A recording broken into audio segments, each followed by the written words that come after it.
اعوذ باللہ من الشیطان اللعین الرجیم بسم اللہ الرحمن الرحیم الحمد للہ وکفی وسلام علی عبادہ الذین اصطفی اللہم صل علی محمد وآل محمد۔ سورہ یونس، اس کا تعارف اور اس کے حیرت انگیز فضائل و برکات سے متعلق آج ہماری گفتگو ہوگی۔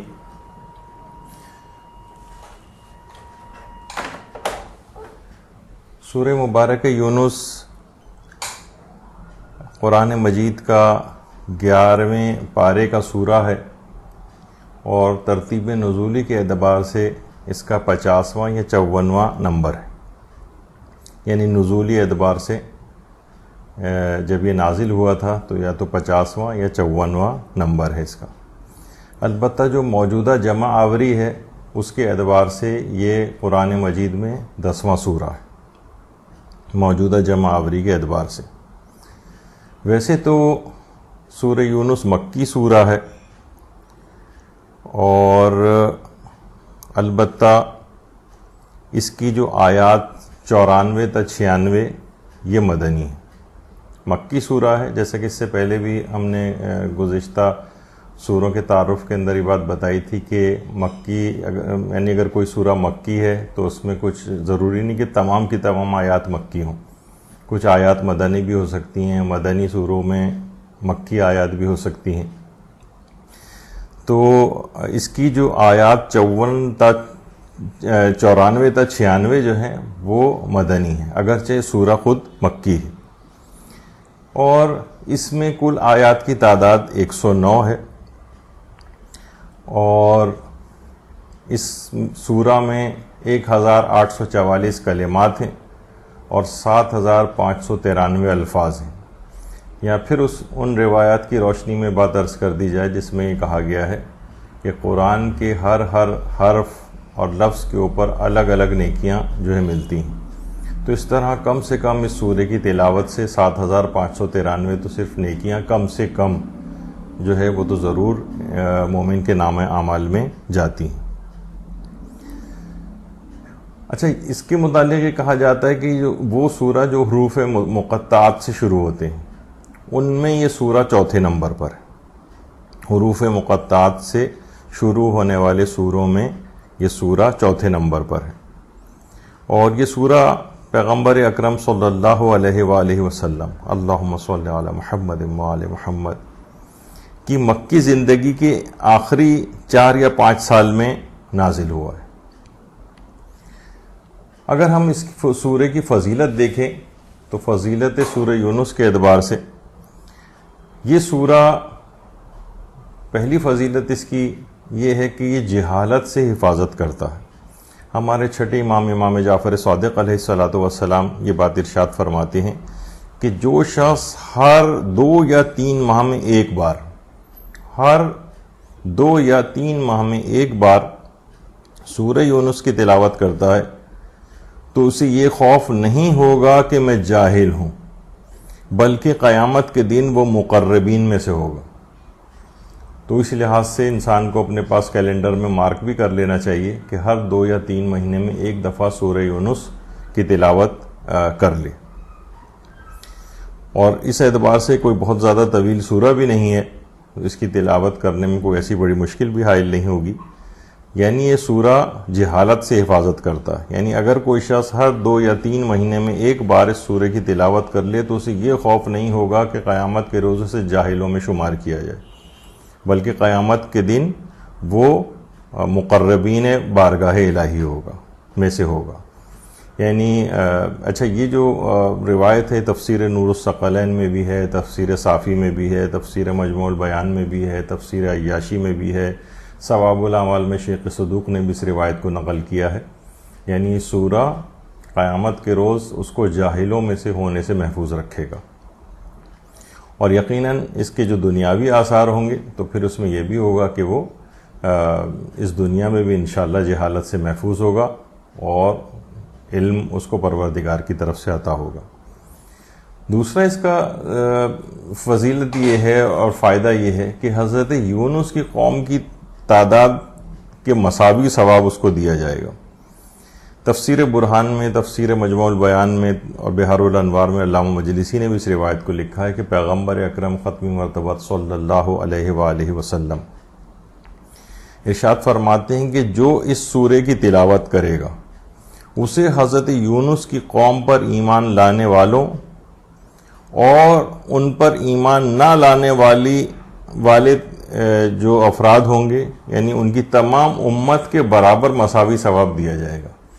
یعنی ان کی قوم میں کچھ افراد ایسے تھے کہ جو ان پر ایمان لائے تھے، جو کچھ زیادہ تر ایسے تھے جو ایمان نہیں لائے تھے، تو حضرت یونس کی پوری قوم جو تھی، جس میں ایمان لانے والے اور ایمان نہ لانے والے دونوں شامل تھے، ان کی قوم کی تعداد کے برابر ثواب اس کو ادا کیا جائے گا، یعنی پوری امت کے برابر ثواب۔ اور امت میں بھی صرف ماننے والے نہیں بلکہ جو ان کا انکار کرنے والے تھے ان کی بھی جو تعداد تھی، یعنی کثرت ثواب اس میں روایت کے اندر بتائی گئی ہے۔ تو اس قدر عظیم ثواب ہے حضرت یونس کی قوم کی پوری تعداد کے مساوی ثواب، سورہ یونس کی جو بھی تلاوت کرے گا۔ پھر اس کا ایک بہت ہی اہم فائدہ یہ ہے جس سے استفادہ کرنا چاہیے، وہ ہے کہ گھر والوں کی اصلاح کرنے والا یہ سورہ ہے۔ تفسیر برہان میں پیغمبر اکرم صلی اللہ علیہ وآلہ وسلم کی ایک روایت ہے، بیان کی گئی ہے، جو اس سورے کو لکھ کر اپنے گھر میں رکھے گا، یعنی سورہ یونس کو لکھ کر اگر گھر میں رکھے اور گھر میں موجود تمام افراد کا نام لے، تو اگر ان میں کوئی عیب ہوگا یا نقص ہوگا تو وہ ظاہر ہو جائے گا، یعنی پھر وہ اپنی اصلاح کر سکے گا۔ یعنی یہ بہت اہم بات ہے کہ جو شخص سورہ یونس کو لکھ کر اپنے گھر میں رکھے اور گھر میں موجود تمام افراد کا نام لے، اگر ان میں کوئی عیب اور نقص ہوگا تو وہ ظاہر ہو جائے گا۔ ظاہر ہونے سے مراد ہر ایک کو پتہ چل جائے گا یہ معنی نہیں ہے، بلکہ وہ اپنی پھر اصلاح کر سکیں گے، معلوم چل جائے گا کہ خرابی کہاں پر ہے، کس طرح سے ہمیں اپنی اصلاح کرنی چاہیے۔ تو یہ بہت اہم اس لحاظ سے سورہ ہے، اور نہ صرف یہ کہ تلاوت کے اعتبار سے ثواب ہے بلکہ اس کو لکھ کر گھر میں رکھنے کا بھی ثواب ہے۔ بہت سے لوگ عموماً عام طور پر یہ سوچتے ہیں کہ فقط یعنی ان چیزوں کا کوئی فائدہ نہیں ہے اور صرف اس کو پڑھ کر تلاوت کر کے اور پھر اس کے اوپر عمل کرنے سے ہی فائدہ ہوتا ہے۔ وہ تو اپنی جگہ پر ہے جس پہ کوئی دو رائے نہیں ہے، لیکن اس کو ان سوروں کو لکھ کر گھر میں رکھنا بھی اسی طرح سے باعث خیر و برکت ہے۔ اور ان کو لکھ کر گھر میں رکھنے کے کیونکہ مختلف سورہ ایسے ہیں کہ جن کو لکھ کر رکھنے کے لیے الگ سے روایات بہت زیادہ آئیں، تو اس میں بھی ہے کہ انسان ان چیزوں سے بھی استفادہ کرے اور فائدہ اٹھائے اس سے۔ تو گھر والوں کی اصلاح کے اعتبار سے سورہ یونس کو گھر میں لکھ کر رکھنا، پھر تمام گھر میں موجود افراد کا اس پر نام لینا، تو اس میں جو بھی ان کے اندر خرابیاں ہوں گی، گھر والوں میں سے جو افراد ایسے ہیں، ان کو اس کی بات کی انسان متوجہ ہو جائے گا کہ اچھا یہ یہاں پر خرابی ہے، پھر وہ اس کی اصلاح کر سکے گا۔ تو یہ گھر والوں کی اصلاح کرنے کے اعتبار سے بھی بہت اہم سورہ ہے۔ اسی طرح سے روایات میں یہ بات بھی بیان کی گئی ہے، اور تفسیر برہان میں بھی ہے، تفسیر مجموع البیان میں بھی ہے کہ پیغمبر اکرم صلی اللہ علیہ وآلہ وسلم اللہم صلی علی محمد وآل محمد، ان کی روایت کے مطابق فرعون کی قوم کے ساتھ غرق ہونے والوں کی تعداد کے 10 گنا برابر ثواب اس شخص کو دیا جائے گا جو سورہ یونس کی تلاوت کرتا، یعنی فرعون کی قوم کے ساتھ غرق ہونے والوں کی تعداد کے 10 گنا برابر ثواب۔ کس قدر بہانے سے پروردگار عالم ان ثوابوں کو عطا فرماتا ہے۔ تو بہت ساری اس طرح کی چیزیں ہیں، روایات ہیں کہ جس میں بہت اس انداز کے فائدے بیان کیے گئے ہیں، وہ انسان کو بہرحال اس لحاظ سے دیکھنا چاہیے اور اس کے اوپر عمل کرنے کی کوشش کرنی چاہیے۔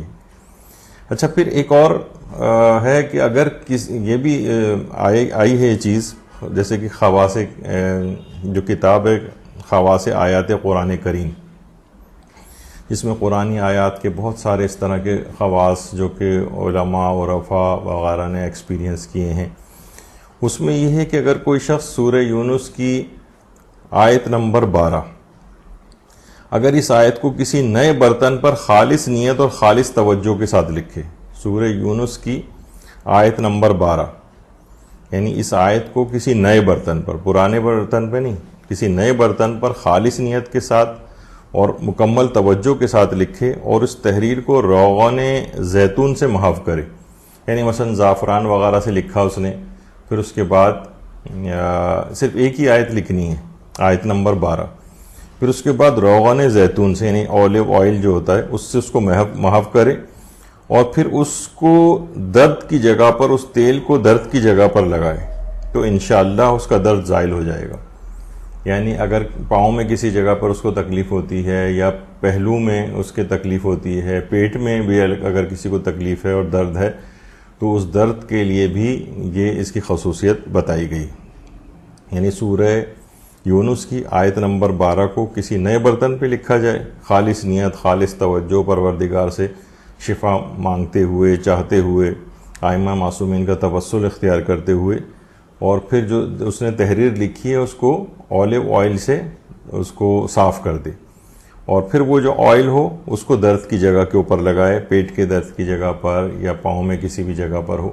ظاہر ہے کہ آیت قرآنی تو کوئی نہیں لگائی جا رہی، اور نہ تو کوئی انشاءاللہ پاؤں کوئی نجیس ہوگا کہ جس میں کوئی اس کا شائبہ ہو کہ کوئی توہین کا کوئی پہلو اس طرح سے نہ ہو، لیکن یہ کہ علاج کے لیے پہلو، پیٹ وغیرہ پر بھی وہ تیل اگر لگایا جائے گا تو انشاءاللہ اس کو شفا یابی نصیب ہوگی. اس کو بہت ایکسپیرینس کیا گیا ہے، مجربات ہیں یہ ساری چیزیں جو کہ ایکسپیرینس کی گئی ہیں، تو اس میں بھی یہ بہت فائدہ مند ہے. اچھا، وہ جو آیت ہے سورہ یونس کی آیت نمبر 12 کہ انسان کو جب کوئی نقصان پہنچتا ہے تو اٹھتے بیٹھتے کروٹیں بدلتے ہم کو پکارتا ہے، اور جب ہم اس نقصان کو دور کر دیتے ہیں تو یوں گزر جاتا ہے جیسے کبھی کسی مصیبت میں ہم کو پکارا ہی نہیں تھا. بے شک زیادتی کرنے والوں کے اعمال یوں ہی ان کے سامنے آراستہ کر دیے جاتے ہیں. یہ جو 12ویں آیت ہے یہ اس کو لکھ کر اور پھر اس کے بعد روغن زیتون سے اس کو محو کیا جائے، پھر اس تیل کو درد والی جگہ پر لگایا جائے. تو یہ اس کی 12ویں آیت ہے. اسی طرح سے وضع حمل میں آسانی کے لیے یعنی ڈیلیوری میں آسانی کے لیے یہ بھی کتاب خواص آیت قرآن کریم کے اندر یہ بات آئی ہے کہ سورہ یونس کی آیت نمبر 31 کو اگر خالص ایمان اور بالکل خالص نیت کے ساتھ، یعنی بالکل ایمان اور خالص نیت کے ساتھ وضع حمل میں آسانی کی نیت سے اگر وہ حاملہ عورت خود پڑھے تو اس کا درد بھی کم ہو جائے گا اور وضع حمل میں بہت آسانی پیدا ہو جائے گی. اگر اس کے لیے پڑھنا ممکن نہیں ہے تو کوئی دوسرے افراد اس کو پڑھ سکتے ہیں. بعض لیڈی ڈاکٹرز کے متعلق ہم نے سنا ہے کہ وہ مسلسل اس قسم کی جو بھی وضع حمل میں آسانی کی آیات ہیں یا دعائیں ہیں وہ انہوں نے زبانی یاد کی ہوئی ہیں. جب بھی وہ ڈیلیوری وغیرہ کرواتی ہیں تو مسلسل ان آیات کی تلاوت کرتی ہیں. ایک خاتون اسپیشلسٹ کے متعلق تو میں نے یہاں تک سنا ہے کہ وہ سورہ مریم بھی ان کو زبانی یاد ہے، سورہ مریم کی وہ تلاوت کر رہی ہوتی ہیں اس وقت. تو بہرحال وضع حمل میں آسانی کے لیے جو بھی دعائیں تعلیم کی گئی ہیں، اور یہ ایک نہیں ہے بلکہ بہت زیادہ اس طرح سے متعدد ہیں. تو جس وضع حمل کی کچھ آیات اور احادیث اور دعائیں الگ ہیں، اور جو ڈیورنگ پریگنینسی یعنی اگر یہ کوئی شخص ظاہر ہے کہ یہ چاہتا ہے کہ اس کا یہ پریگنینسی کا عمل بغیر کسی کمپلیکیشن کے آسانی کے ساتھ یہ طے ہو جائے اور وضع حمل تک، تو اس کے بھی اعمال ہیں الگ سے بتائے گئے ہیں روایات میں. اور وضع حمل جس وقت بالکل ڈیلیوری ہو رہی ہوتی ہے اس وقت کوئی کمپلیکیشن وغیرہ نہ ہو، اس میں آسانی کے لیے بھی اس طرح سے اعمال بتائے گئے ہیں. تو بہرحال اس کی جو آیت نمبر 31 اے پیغمبر ان لوگوں سے پوچھو کہ وہ کون ہے جو تمہیں آسمان و زمین سے روزی دیتا ہے، وہ کون ہے جو سمع و بصر سننے اور دیکھنے کی طاقت کا مالک ہے، وہ کون ہے جو زندہ کو مردہ سے نکالتا ہے اور مردہ کو زندہ سے نکالتا ہے، اور وہ کون ہے جو کائنات کا انتظام کر رہا ہے. اس سوال پر وہ ضرور کہیں گے کہ اللہ. پس تم کہو کہ اگر حقیقت حال یہی ہے تو تم کیوں نہیں ڈرتے. یہ اس کی 31ویں آیت ہے سورہ یونس کی. یہ اس موقع پر اگر وہ جس کے ہاں ڈیلیوری ہو رہی ہے وہ عورت خود تلاوت کرے یا اگر اس کے لیے تلاوت کرنا ممکن نہیں ہے یا یاد نہیں ہے یا اس کنڈیشن میں ہے کہ وہ خود نہیں پڑھ سکتی ہے، تو جو بھی اس کے قریب میں ہوں وہ اس آیت کو پڑھیں تو اس کی انشاءاللہ اس کے واضح عمل میں بہت آسانی ہوگی۔ اسی طرح سے دشمن پر غلبہ حاصل کرنے کے لیے، اچھا دشمن پر غلبہ حاصل کرنے سے مراد یعنی ہم مومنین دشمنوں اپنا جو عام طور پر لوگ ایک دوسرے کے گھریلو لائف میں دشمن بن جاتے ہیں، بھائی بھائی کا دشمن ہو گیا اور جناب اور رشتہ دار اس طرح سے جو ہے وہ دشمن ہو گئے، بہو ساس کی دشمن ہے، ساس بہو کی دشمن ہے، اس طرح سے ان چیزوں کو ان رشتوں کے لیے استعمال نہیں کرنا چاہیے۔ یعنی آپس کے معمولی اختلافات وغیرہ ہوں یا زیادہ بھی اختلافات ہو جائیں تو مومنین ایک دوسرے پر غلبہ حاصل کرنے کے لیے اس طرح کی چیزوں کو استعمال نہ کریں، ان کے لیے ہدایت کی دعا کریں پروردگار عالم سے کہ ان کا شر آپ سے دور ہو جائے، یہاں تک تو کر سکتے ہیں، لیکن غلبہ میں حاصل کر لوں وہ نیست و نابود ہو جائے، اس طرح کے لوگ چیزیں پوچھتے ہیں یا ان کو موت آ جائے جو آپ کا مخالف ہے، اس انداز سے۔ تو خواص آیات قرآن کریم جو کتاب ہے اس میں بھی ہمارے چھٹے امام جعفر صادق علیہ السلام سے روایت ہے کہ جو شخص بھی دشمن پر غلبے کی نیت سے اور اس پر فتح یاب ہونے کی نیت سے 21 مرتبہ خالص نیت کے ساتھ سورہ یونس کی تلاوت کرے تو انشاءاللہ وہ اپنے دشمن پر غالب آئے گا اور اس پر فتح یاب ہوگا۔ یعنی دشمنان اہل بیت اور دشمنان تشیع یا اس طرح کے جو افراد ہیں جو کہ بہت زیادہ کبھی پریشان کر رہے ہیں تو ان پر بھی غلبے کے لیے اس کو پڑھا جا سکتا ہے۔ یعنی 21 مرتبہ سورہ یونس کو خالص توجہ اور خالص نیت سے اس نیت کے ساتھ پڑھا جائے کہ آپ کا دشمن جو ہے وہ مغلوب ہو جائے۔ تو اس لحاظ سے بھی سورہ یونس کی بہت تاکید آئی ہے۔ سورہ یونس کی آیت نمبر 46 اس کی بھی بہت عظمت پائی جاتی ہے۔ ہمارے پانچویں امام محمد باقر علیہ السلام فرماتے ہیں کہ جب راوی قرات کرتے ہوئے سورہ یونس کی آیت نمبر 46 پر پہنچے، سورہ یونس کی آیت 46، اور رسول خواہ ہم آپ کو ابھی بعض وہ باتیں برے اعمال کے نتائج دکھا دیں جن کا ان منکرین سے وعدہ کیا گیا ہے، یا اس سے پہلے آپ کو دنیا سے اٹھا لیں، بہرحال انہیں لوٹ کر آنا تو ہماری ہی طرف ہے، پھر اللہ گواہ ہے اس پر جو کچھ وہ کر رہے ہیں۔ یہ جو سورہ یونس کی آیت 46 ہے، ان سے روایت ہے کہ جب راوی قرات کرتے ہوئے سورہ یونس کی آیت 46 پر پہنچا تو رسول اللہ نے فرمایا کہ میں حیران ہوتا ہوں کہ جب میں قرآن پڑھتا ہوں تو میرے بال سفید کیوں نہیں ہو جاتے۔ اس آیت کو پڑھنے کے یہ جو آیت نمبر 46 ہے اس کے لیے پیغمبر نے یہ بات ارشاد فرمائی۔ تفسیر نور الثقلین میں بھی ہے، تفسیر برہان میں بھی ہے، اور جیسے کہ سورہ ہود کی بھی آیت ہے کہ فاستقم کما امرت ومن تاب معک ولا تطغوا انہ بما تعملون بصیر، اور آپ کو جس طرح سے حکم دیا گیا اسی طرح استقامت سے کام لیں، اور وہ بھی جنہوں نے آپ کے ساتھ توبہ کر لی اور کوئی کسی طرح کی زیادتی نہ کرے کہ خدا سب کے اعمال کو خوب دیکھنے والا ہے۔ یعنی روایتوں میں یہ چیز آئی ہے کہ جب سورہ ہود کی آیت نازل ہوئی تھی تو اس آیت کے نازل ہونے کے بعد پیغمبر اکرم کے کچھ بالوں میں سفیدی نظر آئی تھی، تو پیغمبر نے سورہ یونس کی آیت نمبر 46 کے متعلق بھی یہ بات فرمائی کہ میں حیران ہوں کہ جب میں قرآن کی آیت پڑھتا ہوں تو میرے بال سفید کیوں نہیں ہو جاتے۔ اور سورہ ہود کی 114ویں آیت جب نازل ہوئی تھی فاستقم کما امرت، اے رسول استقامت اختیار کریں جیسا کہ آپ کو حکم دیا گیا ہے۔ تو اتنی اہم چیز ہے کہ دین پر استقامت، اور یہ بہت مشکل کام بھی ہے۔ انسان پیغمبر اکرم سے تو خیر بعید ہے یہ بات، لیکن ہم لوگوں کی تعلیم کے اعتبار سے کہ یہ کام مشکل ضرور ہے دین پر استقامت کا، لیکن ایسا کوئی ناممکن نہیں ہے۔ رسول استقامت اختیار کرو جیسے کہ حکم دیا گیا، یعنی دین پر استقامت کا حکم پروردگار کے عالم کی طرف سے دیا گیا۔ یہ نہیں کہ بالکل ایک کمزور پودے کی طرح سے یہ تیز ہوا چلی تو بالکل زمین پر جھک گئے، اور حالات سازگار ہوئے تو دین پر واپس آ گئے، حالات نامساعد ہوئے تو حرام کاموں کی طرف چلے گئے۔ یعنی دین میں استقامت اختیار کرنی اور اس کا حکم دیا گیا۔ تو یہ اتنی اہم بات تھی کہ پیغمبر اکرم کے بالوں میں سفیدی نظر آنے لگی تھی. تو بہرحال یہ تو خیر سورہ ہود کی آیت تھی، لیکن اس سے پہلے سورہ یونس کی آیت نمبر 46 میں یہی بات آئی ہے. اچھا، اس کے علاوہ اس سورے کے اندر کچھ بہت مشہور آیات بھی اس لحاظ سے موجود ہیں کہ مشہور ترین آیات جو اس سورے کی ہیں ان میں ایک ہے آیت تحدی.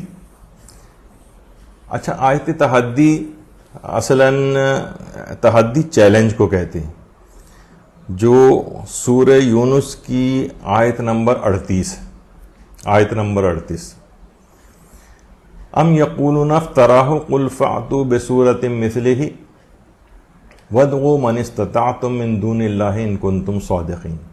کیا یہ لوگ یہ کہتے ہیں کہ اسے پیغمبر نے خود گڑھ لیا ہے؟ یعنی قرآن کے متعلق پروردگار عالم کہہ رہے کہ اس زمانے میں انہوں نے کہنا شروع کر دیا تھا کہ یہ تو پیغمبر نے خود بنائی ہوئی بات ہے، اللہ کی نہیں.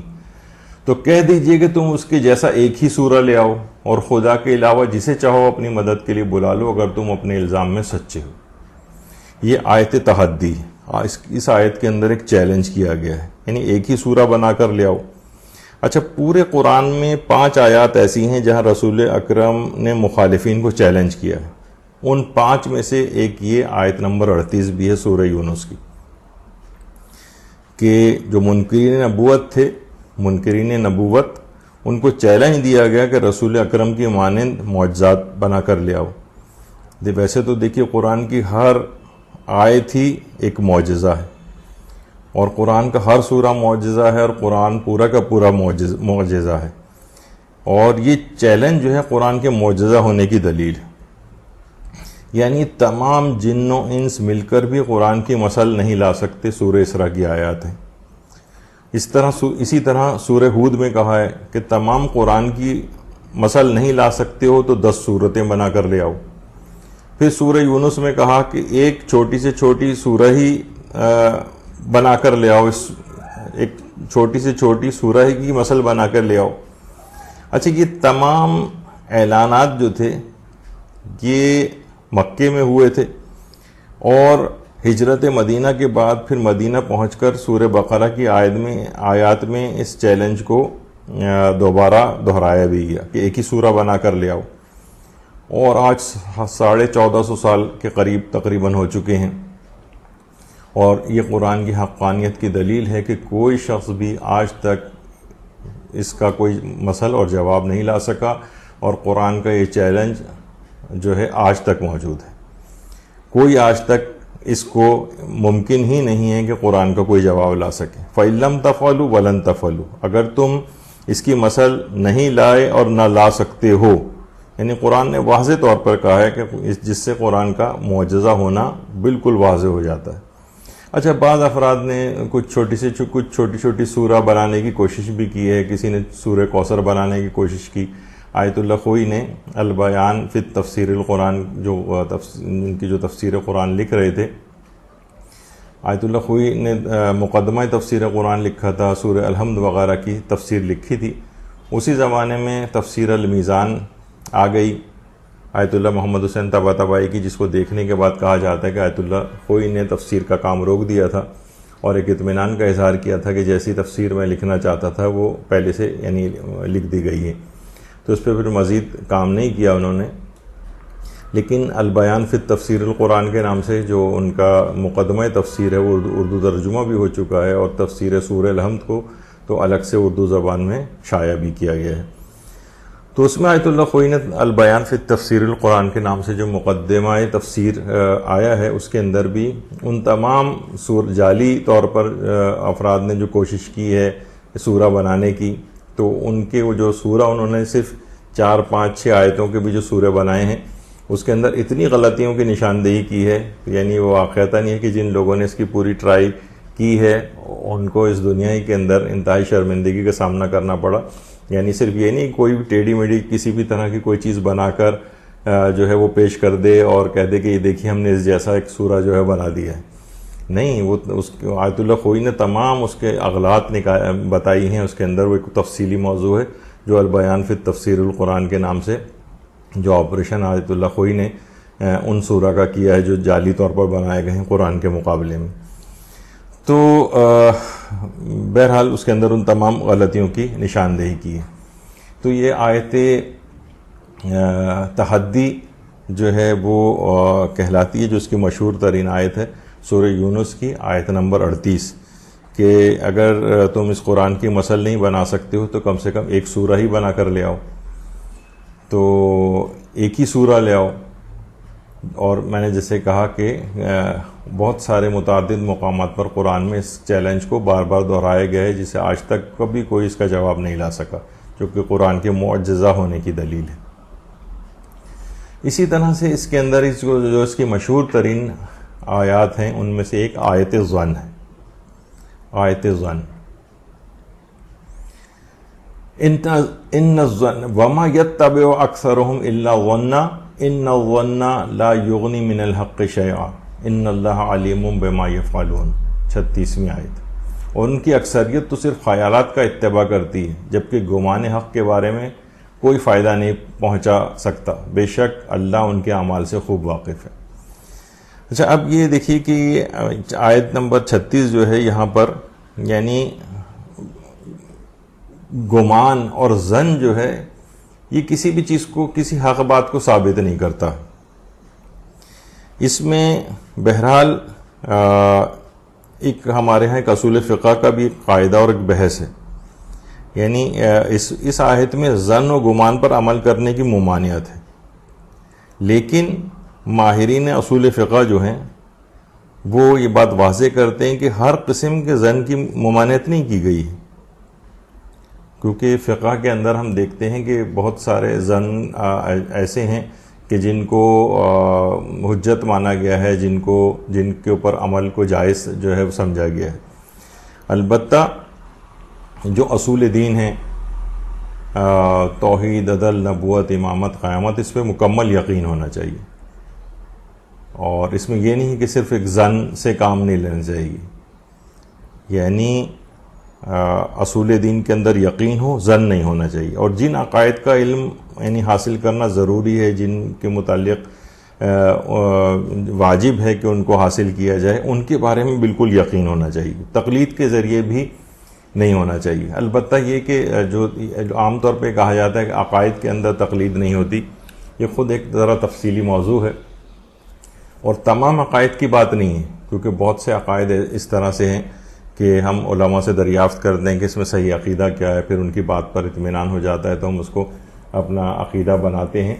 البتہ وہ اصول دین کے متعلق بات ہے کہ اگر اصول دین میں بالکل یقین ہونا چاہیے آپ کو, اور وہ تقلیدی نہیں ہونا چاہیے. مثلا ہم یہ نہیں کہیں گے کہ توحید کو ہم اس وجہ سے مان رہے ہیں کہ مثلا آیت اللہ سیستانی نے کہا ہے, یا مثلا قیامت کو ہم اس وجہ سے مان رہے ہیں کہ انہوں نے کہا ہے. تو اس وجہ سے نہیں, بلکہ اس کے لیے ذاتی طور پر آپ کو یقین ہونا چاہیے. کچھ علماء اس میں دلیل کی بھی بات کرتے ہیں, جو کہ ایک الگ بہرحال موضوع ہے.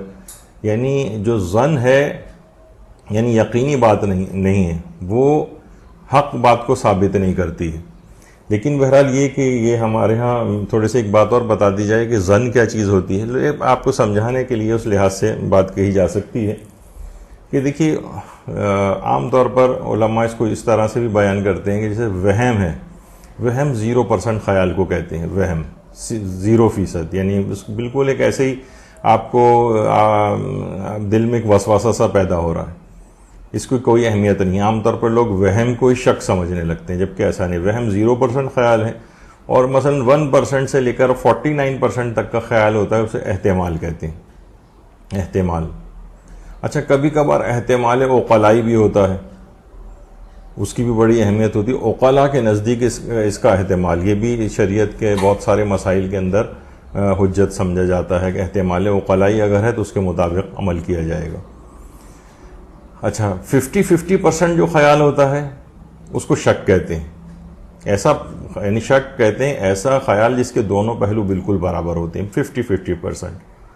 اچھا, اسی طرح سے 51 سے لے کر 98% تک کا خیال ہوتا ہے, اسے عام طور پر ظن کہا جاتا ہے. یہ سمجھانے کے لیے پرسنٹیج ہے, یعنی 51 سے 98% تک کا خیال, اور 99% خیال اسے اطمینان کہتے ہیں, اور 100% خیال کو یقین کہتے ہیں.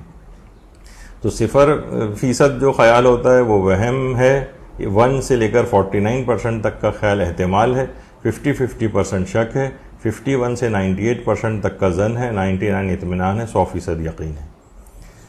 تو یہ چیزیں اس وجہ سے بھی بتائی گئی ہیں کہ فقہی مسائل کے اندر یہ چیزیں آتی ہیں عام طور پر۔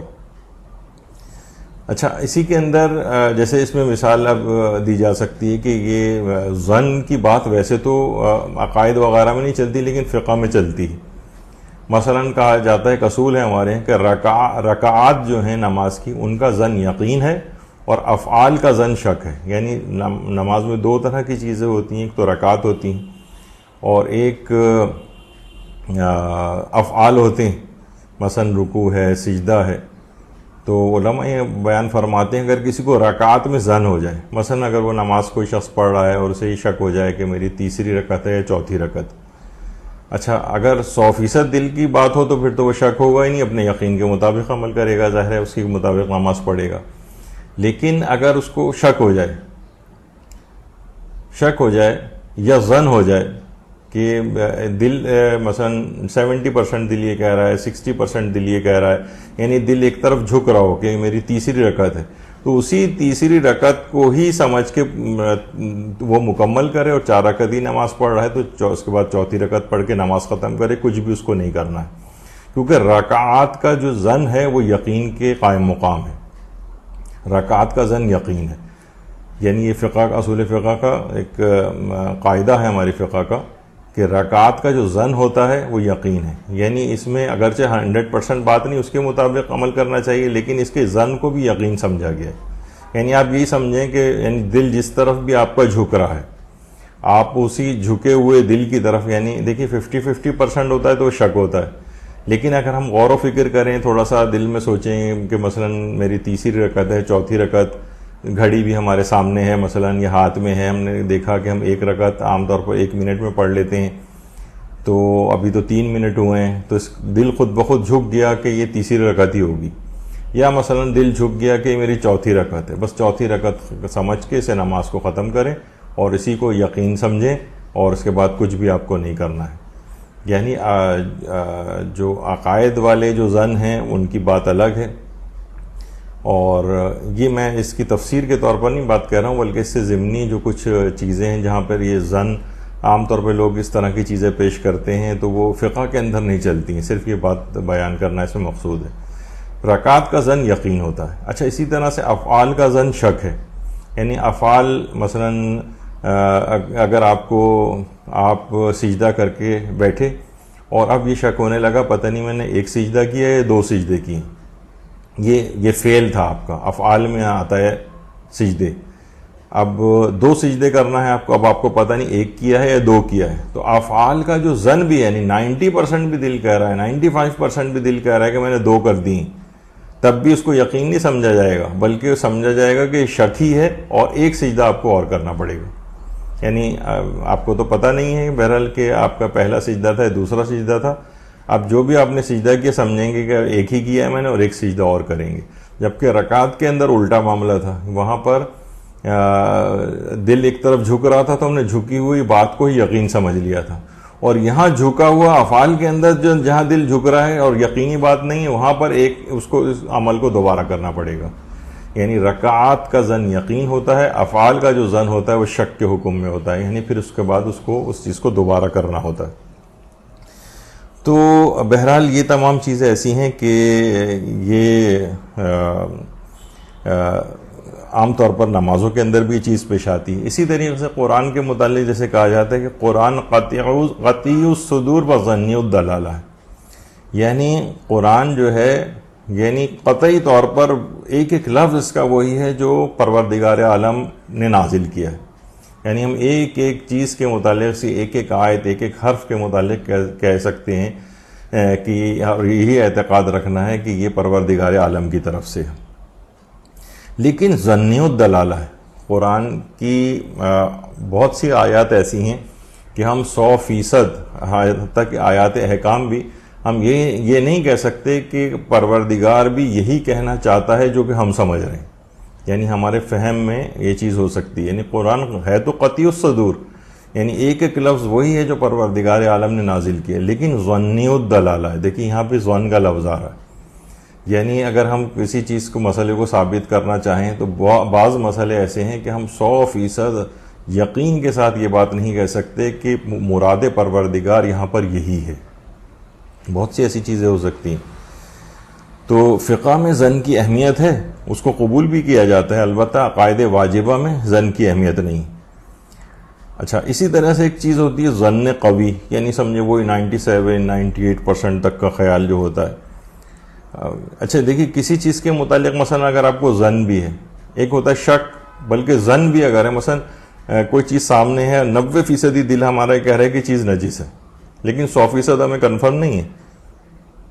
مثلا ہم کہیں جا رہے ہیں چلتے ہوئے اور روڈ پہ پانی پڑا ہوا ہے، کچھ اس میں بو سی بھی محسوس ہو رہی ہے اور چھینٹیں اڑ کے ہمارے کپڑوں پر آ گئی. 90-95% دل کہہ رہا ہے، یہ ظن ہو رہا ہے ہم کو، ظن قوی بھی ہو رہا ہے. 98-97% خیال کی گٹر کا پانی ہوگا، لیکن ہو سکتا ہے کہ بارش کا پانی ہو، گھر میں لوگوں نے دھلائی کی ہو، باہر پانی کئی دنوں سے پڑا ہو جس کے اندر بدبو سی محسوس ہو رہی ہو. یعنی ہم یقین سے یہ بات نہیں کہہ سکتے. ظن البتہ ہو رہا ہے، ظن قوی بھی ہو رہا ہے، تب بھی اس کو اہمیت نہیں دیں گے اور یہی سمجھیں گے وہ چیز پاک ہے. تو بہت سے فقہی احکام دیکھیے اس طرح سے ہے، یہ چیز ہوتی ہے. اچھا، خبر واحد جو ہوتی ہے یہ بھی ظنی ہوتی ہے. جیسے ابھی آپ نے قرآن کے متعلق سنا کہ قرآن قطعی الصدور ہوتا ہے، یعنی ایک ایک حرف وہی ہے، لیکن ظنی الدلالہ ہے، یعنی آپ مراد پروردگار کیا یہی ہے، یہ ہم 100% نہیں کہہ سکتے. تو البتہ جو خبر واحد ہوتی یعنی جو احادیث ہیں وہ ظنی الصدور ہیں، لیکن قطعی الدلالہ ہو سکتی ہیں. یعنی ہم یہ نہیں کہہ سکتے کہ ایک ایک حرف وہی ہے جو رسول یا امام نے کہا تھا، یعنی اس کا مطلب ہے کہ یہ ظنی الصدور ہے. یا مثلا ہم یہ بھی نہیں، کیونکہ یہ اس میں راوی کا اپنا کلام ہوتا ہے، راوی غیر معصوم ہوتا ہے، اس سے غلطی بھی ہو سکتی ہے، ہو سکتا ہے الفاظ یہ نہ ہو، راوی کے اپنے الفاظ مکس ہو گئے ہوں. بہت سی روایات ایسی ہیں البتہ جن کو احادیث متواترہ کہا جاتا ہے. حدیث متواتر، من کنت مولاہ فعلی مولا، من کنت مولاہ فہذا علی مولا، یہ حدیث متواتر لفظی کہلاتی ہیں. یعنی اتنی کثرت کے ساتھ لوگوں نے ان الفاظ کو نقل کیا ہے کہ ان کا اتنے سارے لوگوں کا ایک جھوٹ پر جمع ہونا ناممکن ہے. تو لیکن ویسے دیکھا جائے تو وہ ظنی الصدور ہے، ظنی الصدور ہے، ظنی الصدور ہے، لیکن قطعی الدلالہ، یعنی ہم امامت کی دلائل کے طور پر اس کو جو ہے وہ پیش کرتے ہیں. اچھا، جو ظن غالب ہے بہرحال اس کو ملحق و یقین کا جو ہے درجہ دیا جاتا ہے. تو بہرحال کافی اس کے اندر اصول فقہ وغیرہ کی بحثیں آ جاتی ہیں، راوی کے اپنے الفاظ وغیرہ بھی اس کے اندر شامل ہو جاتے ہیں.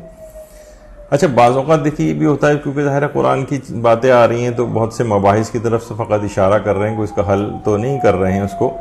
وہ یہ ہے کہ قرآن میں حدیث متواتر یا حدیث صحیح کے ذریعے قرآن کی آیت کے دائرے کو محدود بھی کیا جا سکتا ہے. اس پہ بھی علماء کے کافی بحثیں ہیں.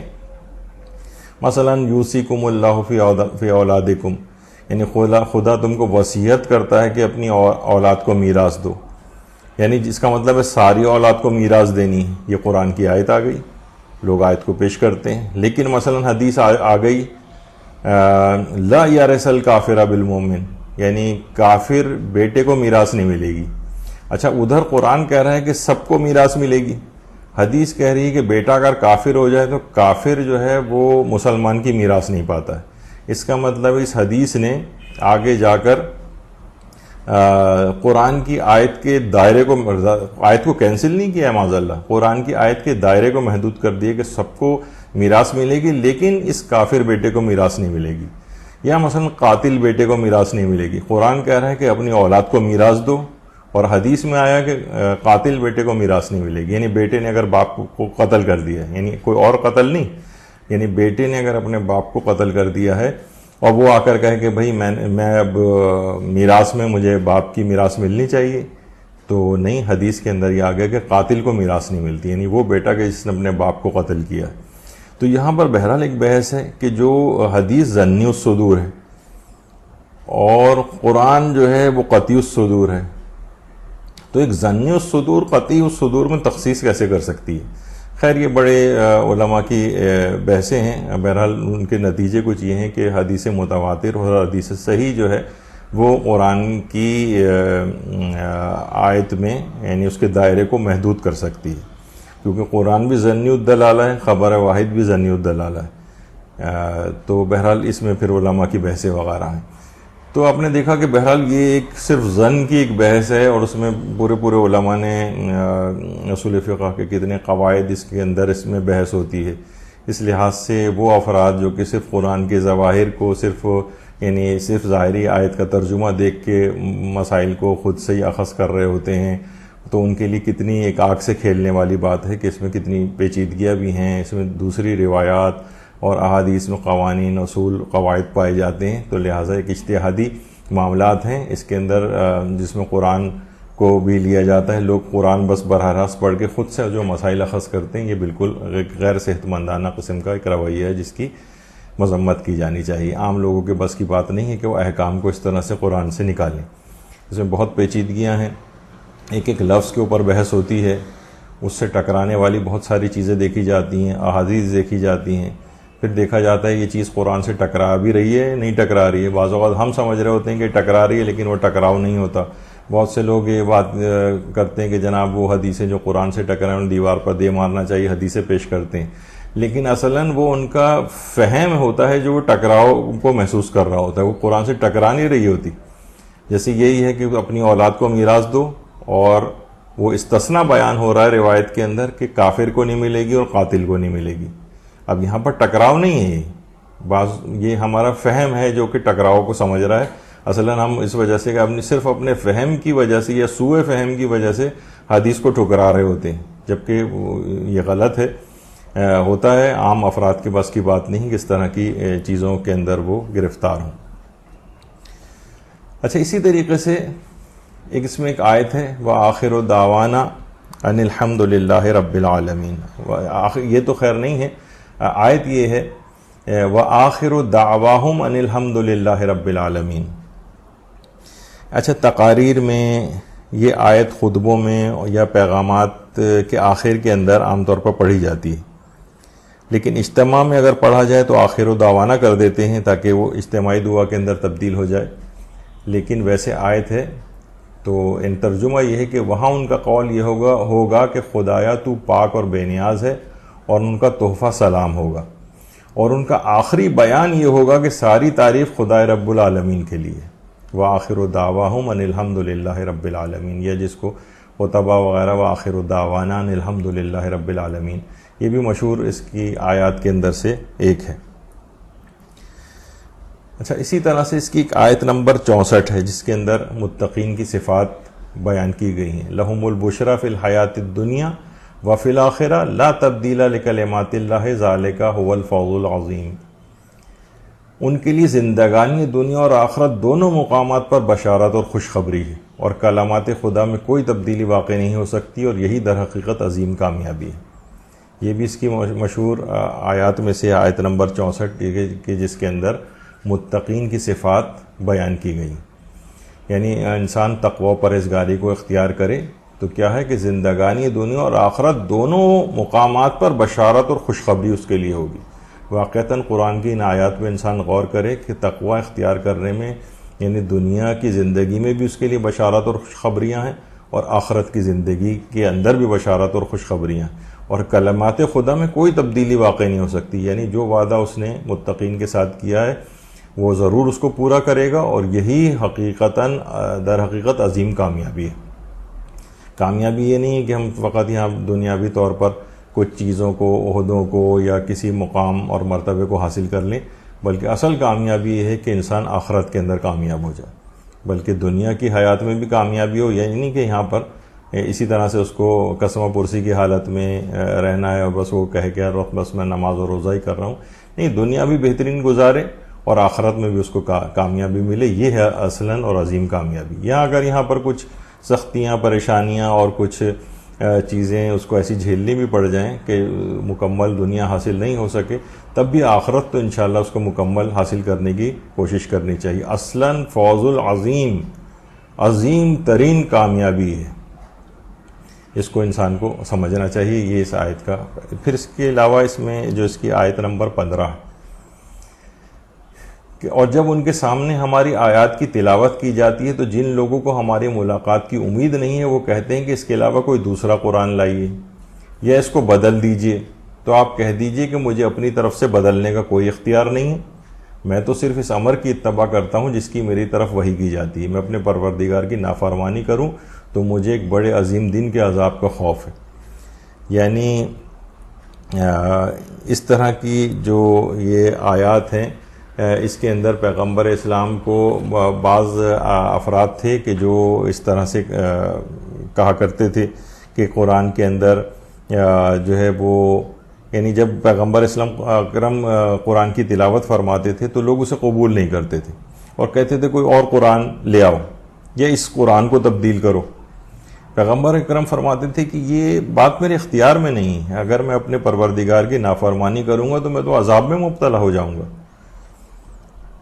کہا روایات میں بات ملتی ہے کہ آیت اس وقت نازل ہوئی کہ جب عبداللہ ابن ابی جو مشہور منافق تھا اور ولید ابن مغیرہ اور عمر ابن عبداللہ وغیرہ انہوں نے پیغمبر اکرم سے کہا تھا کہ ہمارے لیے ایسا قرآن لے کر آئیں جو ہمیں لات و منات و حبل کی پرستش سے منع نہ کرے.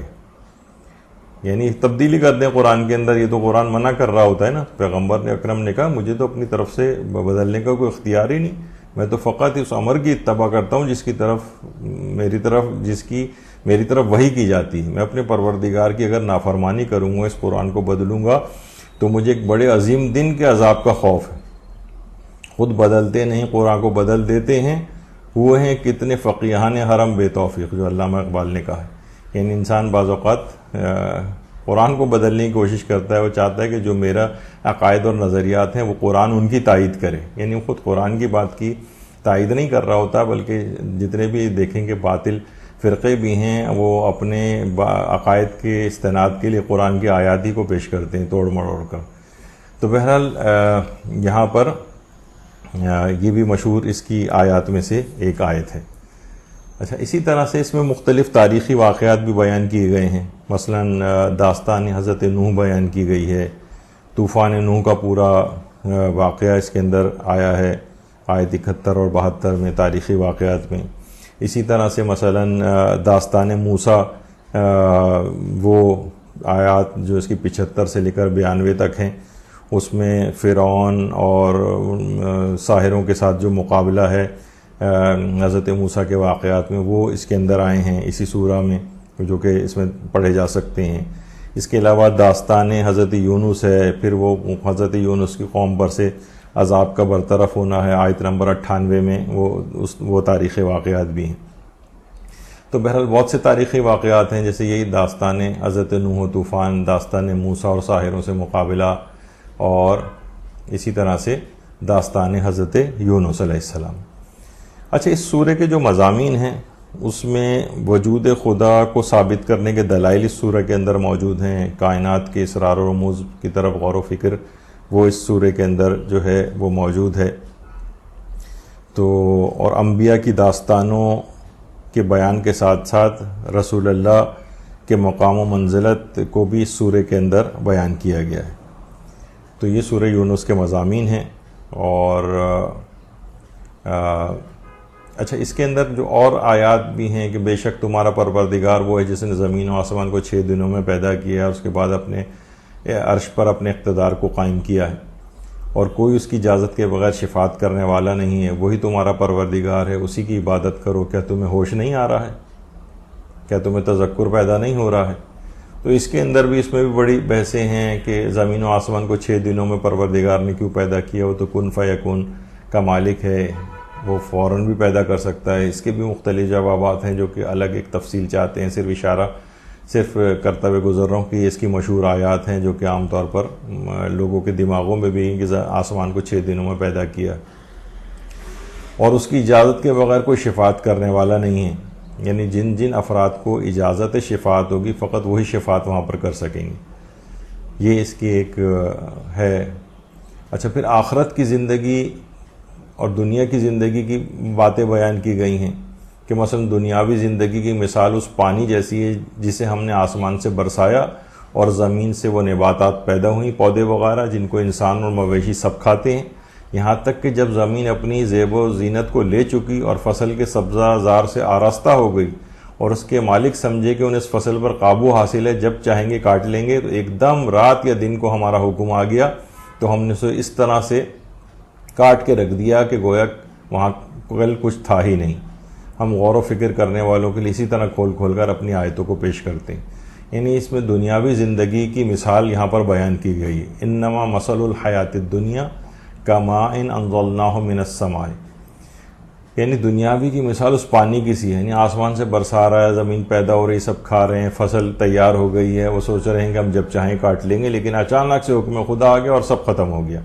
تو اس دنیاوی زندگی کو اس طور پر دیکھنا چاہیے، انسان ہمیشہ اپنی موت اور آخرت کو یاد رکھے، اور ایسا نہ ہو کہ وہ بس دنیا ہی کے اندر منہمک ہو کر رہ جائے۔